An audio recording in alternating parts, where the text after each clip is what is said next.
All right, so on to Bama, on to the FSU Thomas Castellanos Alabama clapback. Cole, I know you've got to run here in a minute, but I did want to get you in for this segment. Talk to me about the clapback. Look, Tim Keenan and Deontay Lawson did not appreciate what Tommy C had to say. They were not impressed with a quarterback coming into a program where he was benched last year that is now going to a team that went 2-10, being able to talk mad smack about the standard of Alabama changing because there's no longer Nick Sabin. And so they made it abundantly clear that the disapproving comments will be addressed on the football field. And I love it. And it's absolutely what this game needs. You want to trash talk all you think is possible? By all means, do it. But when somebody is ready to go ahead and call you out, be ready to handle the smoke. That's part of the job when you end up saying these things in a world of social media. Number one, it's always going to be on the internet. Everyone is going to have access to it. Number two, there will be somebody willing to call you out and tell you that this is now a bigger deal because of you decide to go ahead and run your mouth. So there's no problem with him. I think that justice will be served and that the disparity of these comments will be addressed, but it will be addressed in terms of on-field play, not just this is the standard that we once knew. Nick Saban's gone, so toodaloo, we don't really care anymore. It's going to be, hey, you said this, you threw it out there, time to go ahead and pay the piper. And by the way, I got to shake Tim Keenan's hand when I was here. I got to have a one-on-one conversation with him.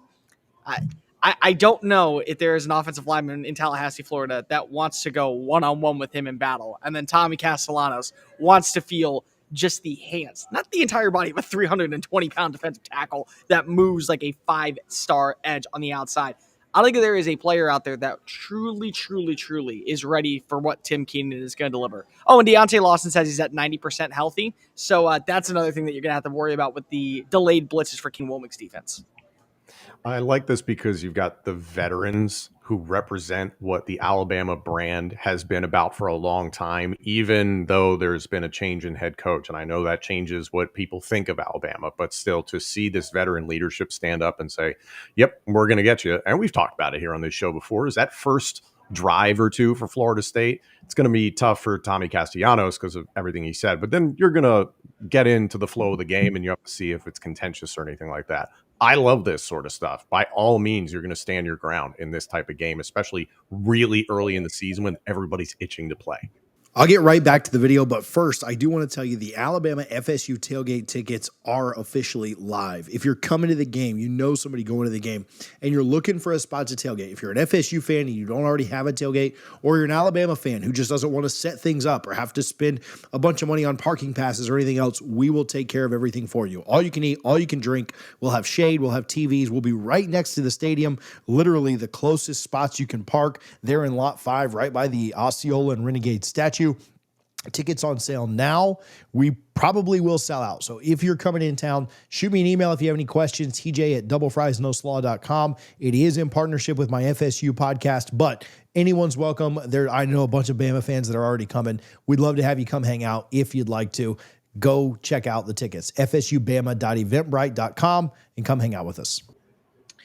Yeah, I mean, again, as a Florida State guy, no issues with this. You know, bring it on. I still don't buy so much into the bulletin board stuff. You know, if you needed Thomas Castellanos' comments to get you amped up for this game after going 9-4 last year, then I don't know, maybe Castellanos is right that the standard had dropped at Bama because, you know, I don't know that Sabin was needing bulletin board material to get his guys ready to go, you know. And so that is the one aspect of this, like, not to enrage the Bama fans, but maybe that's what I'm about to do. I mean, was Castellanos right about they can't stop me? I don't know. We'll find out on August 30th. What are we, 36 days away, 37 days? We're getting close. No, 44 is the number. 37 from just week 0. But was Castellanos maybe right about the standard slipping a little bit under Sabin? Stop it. I mean, Castellanos is not the first person to have that thought. Every single person that covers this sport thought it slipped a little bit last year. Yeah, sure, naturally. So, you know, and that's not even a shot at DeBoer. That's not a shot at Alabama. You're talking about the greatest of all time. Did the Bulls slip a little bit after Jordan was gone? Did the Lakers slip a little bit when Kobe was gone? Did the Cavs slip a little bit when – I mean, this is not like – I don't think his idea of like Sabin. Now, a lot of people don't say it, right? Like a lot of people don't come out and say it, but like I don't even think his thought was that crazy that like the standard had slipped a little bit. I think every one of us who watches this sport thought that last year. I think most of the people inside the building in Tuscaloosa would have told you, yeah, last year wasn't what we wanted it to be. Does that mean it can't get back? Does that mean they can't be in the playoff? No, I think they're going to the playoff, but I don't even think his comments were that crazy. He said the inside thoughts out loud, and that's the problem, I think. Yeah, I agree with you. There probably are people who do think Alabama has dropped off. I guarantee you Crimson Tide fans do not think that whatsoever. No, not at all. For all the reasons you just spelled out. How would you possibly be able to live up to the expectation, the standard that Nick Saban set? It's an impossible job that you gave Kalen DeBoer in year one. So I fully expect to see Alabama back in some capacity, completely back, national championship level back, remains to be seen. But Thomas Castellanos said the quiet part out loud, and he probably shouldn't have, and he might pay for it in August. He could. Now, again, anybody who wants to also keep in mind this was DeBoer's first season in the SEC. He was working with a quarterback that didn't really fit his system. There was definitely some miscommunication when it comes to the type of players and process that he was building. And remember that there was a couple of names that decided to stick back in Tuscaloosa for another year because of they were the new foundational leaders. And if it's okay for a team like Ohio State to go ahead and pay for their own not to go pro, it's okay for Alabama to do the exact same. It's one season for a guy in Kalen DeBoer trying to emulate a new culture, but the same standard in Tuscaloosa because he doesn't want to be a Nick Saban 2.0.